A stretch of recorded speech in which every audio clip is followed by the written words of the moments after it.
Morning, guys. Dimpilan. A long day. Spend my day in football in the stadiums. In Kaizer Chiefs, I really have some few things that I think Upopi or Kaizer should come out and tell the world, more especially the fans. Kaizer Chiefs has to identify itself and correctly do so in terms of, do we want to use the players that are signed or the players that are developed? Because if you would watch the game that they won today, you would see that the boys that are coming from development of Kaizer Chiefs, coming from GTL, coming from DDC, they have the ability to play according to what the coach wants. Maybe it's a new thing, but I've noticed even in the past 2-3 years.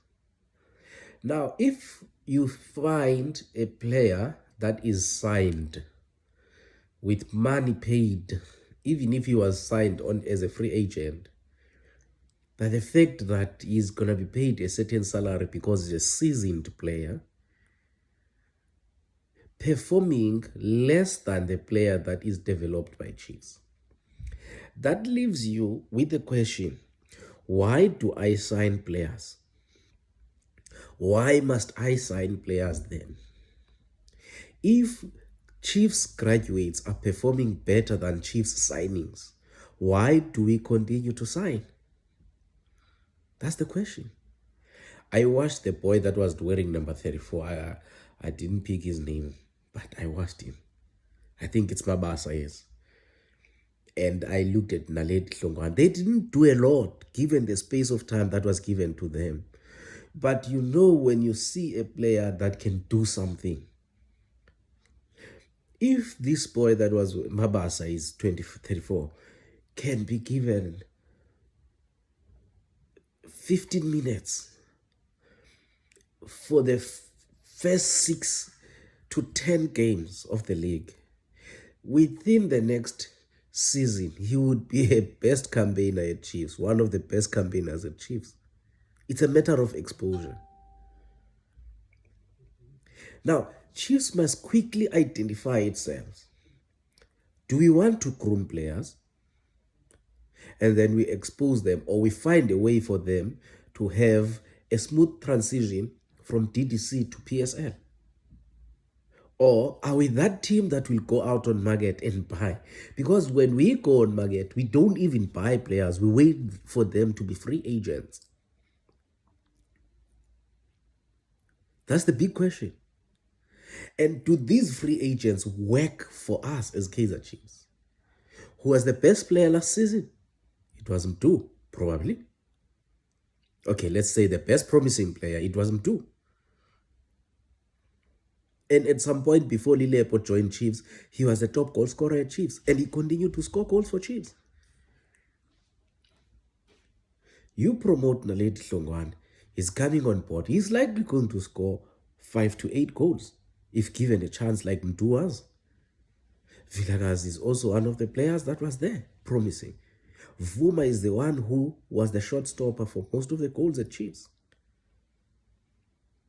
Now the question is, do we continue to sign or we stop signing and we focus on the players that we develop?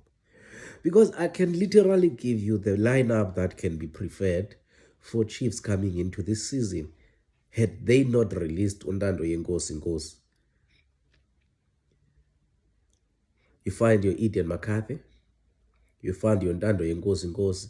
Yes, we didn't have a proper left back with Mashiane being on and off, Cross on and off. Now we had to sign. That one is an exceptional case now, where you have to sign because you in the development have failed to produce a player in that position that can compete in the level of PSL.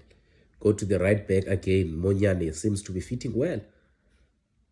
But you come into the mid. That's where most Chiefs players are. This Mabasa boy, there is Nkosi Mpile Ngobo. Those are development players.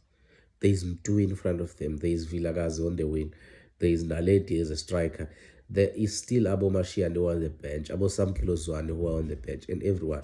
I'm not saying all of them are performing well, but it seems as if Kaizer Chiefs is the club that at the moment is taking the route of developing players than signing players.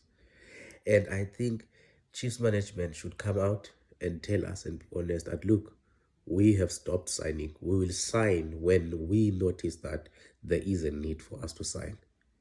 Barcelona is doing that and is competing. Ajax is doing that and is competing. So Chiefs can do it as well.